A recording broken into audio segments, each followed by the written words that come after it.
দোয়া কুনুত ছাড়া কি ভিতরের নামাজ হবে? কেউ যদি নামাজে দোয়া মাসুরা না পড়ে তার নামাজ হবে কিনা, খাটের উপর নামাজ পড়া যাবে কিনা, কাঁচা পেঁয়াজ রসুন খাওয়া জায়েজ আছে কিনা, গীবতকারী আত্মীয়ের সাথে সম্পর্ক না রাখলে কি গুনাহ হবে, ফজরের নামাজের পর ঘুমানো শরীয়তের বিধান কি, নাপাক অবস্থায় হাদিস ইসলামের বই ধরা যাবে কিনা যেখানে আরবি লেখা আছে, রুমে অ্যাটাচড বাথরুম থাকলে সেই রুমে নামাজ পড়লে কি নামাজ হয় না, সালাতুত তাসবিহ নামাজ জীবনে একবার হলেও পড়তে হবে একথা সত্যতা জানতে চাই, ডিভোর্স হয়ে যাওয়ার পর সাবেক স্বামীকে নিয়ে কোনো কিছু ভাবা যাবে কিনা, মহিলারা নামাজে উচ্চস্বরে কেরাত পড়তে পারবে কি না, পেঁয়াজ খেয়ে মসজিদে গেলে কি গুনাহ হবে, আইসক্রিম খাওয়া কিংবা বৃষ্টিতে ভেজার পর ঠান্ডা লেগেছে এমন কথা বললে কি শিরক হবে, হারানো টাকা কি করব, মালিককে অনেক খোঁজাখুঁজির পরেও পাই নাই, বয়সে বড় মেয়েকে বিয়ে করা যাবে কি না, মহিলারা নামাজে উচ্চস্বরে কেরাত পড়তে পারবে কি না, এটা জানতে চেয়েছেন মেঘ রহমান। আপনি মহিলারা উচ্চস্বরে নামাজে কেরাত পড়বেন না, তবে ঘরে যখন নামাজ পড়বেন রাতের নামাজগুলো গুনগুনিয়ে তারা অবশ্যই আদায় করতে পারবেন। নাপাক অবস্থায় হাদিস ইসলামের বই ধরা যাবে কিনা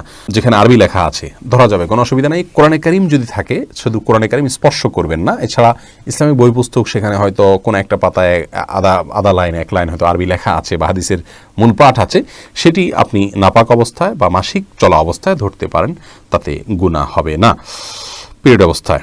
এরপরে নাফি চৌধুরী আপনি জানতে চেয়েছেন সালাতুত তাসবিহ নামাজ জীবনে একবার হলেও পড়তে হবে একথা সত্যতা জানতে চাই, এ বিষয়ে একটি হাদিস পাওয়া যায়, নবী করিম সাল্লাল্লাহু আলাইহি ওয়াসাল্লাম তার চাচা আব্বাস রাদিয়াল্লাহু তাআলাকে শিক্ষা দিয়েছেন, এই হাদিসটি পাওয়া যায় এবং এই হাদিসের উপর ভিত্তি করে এবং আরও কয়েকটি হাদিসকে সামনে রেখে মুহাদ্দিসদের অনেকেই ফুকাহায়ে কেরামের অনেকেই সালাত পড়াটাকে মুস্তাহাব বলেছেন, যদিও এই হাদিস সনদের দিক থেকে আপনার বিশুদ্ধতার মানদণ্ডে উত্তীর্ণ নয় অনেক মুহাদ্দিসিনে কেরামের গবেষণা অনুপাতে, সেই জায়গা থেকে এই সমস্ত মুহাদ্দিসিনে কেরাম বলেন যে না, এটি আপনার জীবনে একবার পড়তে হবে এমন কোনো কথা নেই। নীল কাব্য জানতেছেন ডিভোর্স হয়ে যাওয়ার পর সাবেক স্বামীকে নিয়ে কোনো কিছু ভাবা যাবে কি না, না, সাবেক স্বামীকে নিয়ে আপনার স্বামী স্ত্রী সুলভ যে সমস্ত ভাবনা আছে সে সমস্ত ভাবনা যা করা জায়েজ হবে না, যদি মনে কখনো শয়তান আনেও সেটিকে ভোলার চেষ্টা করতে হবে। এরপরে সুইটি আহমেদ জানতে চাইছেন গীবতকারী আত্মীয়ের সাথে সম্পর্ক না রাখলে কি গুনাহ হবে, গীবতকারী আত্মীয়ের সাথে সম্পর্ক যদি কেউ না রাখেন তাহলে সেক্ষেত্রে অবশ্যই গুনাহ হবে, কারণ গীবত করার কারণে কারোর সাথে সম্পর্ক ছিন্ন করা যাবে না, তিনি অপরাধ করছেন, অপরাধীর সাথে সম্পর্ক ছিন্ন করার নির্দেশ ইসলাম দেয়নি যদি তিনি রক্ত সম্পর্কে আত্মীয় হন। হ্যাঁ, আপনি তার সাথে গীবতের মজলিসে যোগদান করবেন না, সেটিকে অ্যাভয়েড করবেন, কিন্তু সম্পর্ক ছিন্ন করা, তার সাথে যোগাযোগ না রাখা, এটা করা উচিত নয়, এটা অতিরঞ্জন হবে, বাড়াবাড়ি হবে এবং আত্মীয়তার সম্পর্ক রক্ষা করা অনেক গুরুত্বপূর্ণ বিষয় ইসলামে। শারমিন নাহার জানতে চেয়েছেন নামাজের শেষে জায়নামাজ সালাম করার এবং তাসবিহ তেলাওয়াত করতে চুমু দেওয়ার বিধান কি, নামাজ শেষে জায়নামাজকে সালাম করা কিংবা তাসবিহ কোরআন তেলাওয়াত এগুলোকে আপনার চুমু দেওয়ার কোনো বিশেষ প্রয়োজনীয়তা নেই, বরং এগুলোকে যদি কেউ সিস্টেম মনে করেন, এগুলোকে যদি কেউ তেলাওয়াতের আদব শিষ্টাচার হিসেবে বানিয়ে নেন, নিয়ম বানিয়ে নেন, তাহলে সেটি বিদআতে পরিগণিত হবে। আমরা যে নামাজে সিজদা করলাম এটার সাথে আমাদের চুমু খাওয়ার বা এটার প্রতি শ্রদ্ধা দেখানোর মতো কিছুই নেই, যে তাসবিহ আমরা ব্যবহার করলাম সেটা ব্যবহার করার সাথেও সেটাকে শ্রদ্ধা করারও বিশেষ কোনো কারণ নেই। হ্যাঁ, কোরআন কারীমে আল্লাহ তাআলার কালাম, সেই জায়গা থেকে আপনি ভালোবেসে কখনো চুম্বন করলেন ভিন্ন কথা, কিন্তু যদি আপনি তেলাওয়াত করলেই এটা করতে হবে এমনটি আবশ্যক বানিয়ে নেন তাহলে সেটি পরিত্যাজ্য হবে।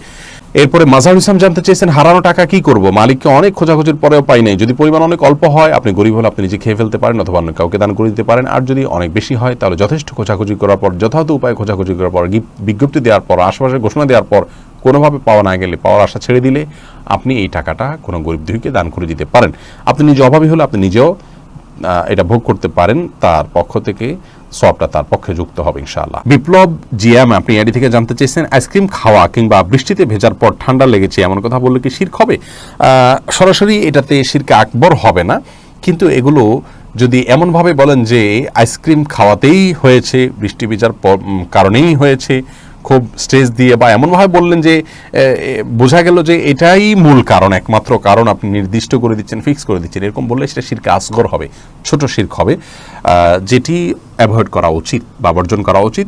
বৃষ্টি ভিজলাম এর পরেই ঠান্ডা লেগেছে, আল্লাহ ভালো জানে, হয়তো এই কারণেই হয়েছে, এরকম বলা যেতে পারে। ইসমাইল দেওয়ান জানতে চেয়েছেন পেঁয়াজ খেয়ে মসজিদে গেলে কি গুনাহ হবে, পেঁয়াজ বলতে কাঁচা পেঁয়াজ যদি খান, কাঁচা পেঁয়াজ খেয়ে সেই অবস্থায় মসজিদে যাওয়া নিষেধ, হাদিসে স্পষ্ট নিষেধ আছে, তার কারণ হলো মসজিদে ফেরেশতা থাকে, অন্য মানুষরা আছেন, কাঁচা পেঁয়াজ খেলে মুখে দুর্গন্ধ হয়, সেই দুর্গন্ধ নিয়ে মসজিদে গেলে আশপাশের লোকদের কষ্ট হবে, ফেরেশতাদের কষ্ট হবে, সেজন্য হাদিসে নিষেধ আছে।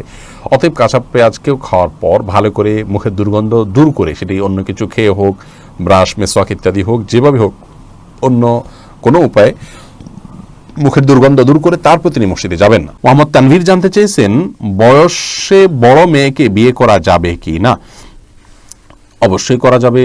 বয়সে আপনার চাইতে আপনি যাকে বিয়ে করবেন তার বয়স যদি বেশি হয়, বিয়ে করাতে কোনো অসুবিধা নেই।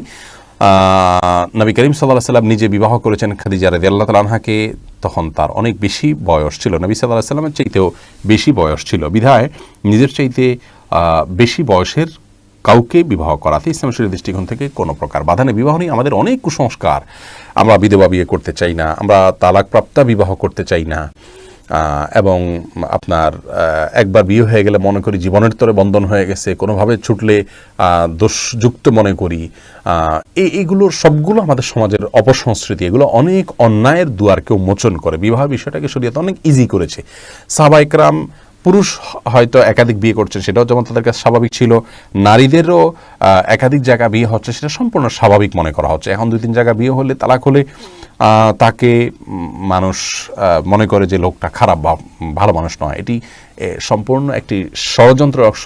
ইবলিস আমাদের সমাজকে অস্থিতিশীল করবার জন্য এই কালচারগুলো প্রবেশ করে দিয়েছে সমাজে। এগুলো আমাদের যত বেশি আমরা বুঝতে সক্ষম হব, ততই ইনশাআল্লাহ কল্যাণের পথে অগ্রসর হতে পারবো। ফাতেমা ইসলাম জানতে চেয়েছেন, রুমে অ্যাটাচড বাথরুম থাকলে সেই রুমে নামাজ পড়লে কি নামাজ হয় না? এটা কতটুকু সঠিক? না, এটা ভুল কথা। অ্যাটাচড বাথরুম থাকলে সেখানে নামাজ হবে না এমন কোনো কথা কোরআন অথবা হাদিসের কোথাও বলা হয়নি। এটি যদি কেউ বলে থাকে তাহলে সেটি তার পক্ষ থেকে অতিরঞ্জন অথবা মন গড়া কথা ছাড়া আর কিছু নয়। এমডি ওমর ফারুক জানতে চেয়েছেন, ফজরের নামাজের পর ঘুমানো শরীয়তের বিধান কি? এটি জায়েজ আছে, তবে অনুত্তম কাজ। নবী করিম সাল্লাল্লাহু আলাইহি ওয়াসাল্লাম দোয়া করেছেন, আল্লাহুম্মা বারিক লি উম্মতি ফি বুকুরিহা, আল্লাহ আমার উম্মতের জন্য সকালের সময়টাতে আপনি বরকত দান করুন। অতএব সকালের সময়টাতে না ঘুমানো উচিত বা উত্তম। কেউ অসুস্থ থাকলে ভিন্ন কথা, বৃদ্ধ হলে ভিন্ন কথা। তবে যদি কেউ ঘুমান, তিনি কোনো বড় গুনাহ করেছেন, অপরাধ করেছেন, এই লেভেলের সমস্যা নয়, অনুত্তম আর উত্তমের বিষয়টি এতটুকু। তাছাড়া নবী সাল্লাল্লাহু আলাইহি ওয়াসাল্লাম সকালে ঘুমাতেন না কখনো, সেজন্য এটি সুন্নাতের খেলাফ।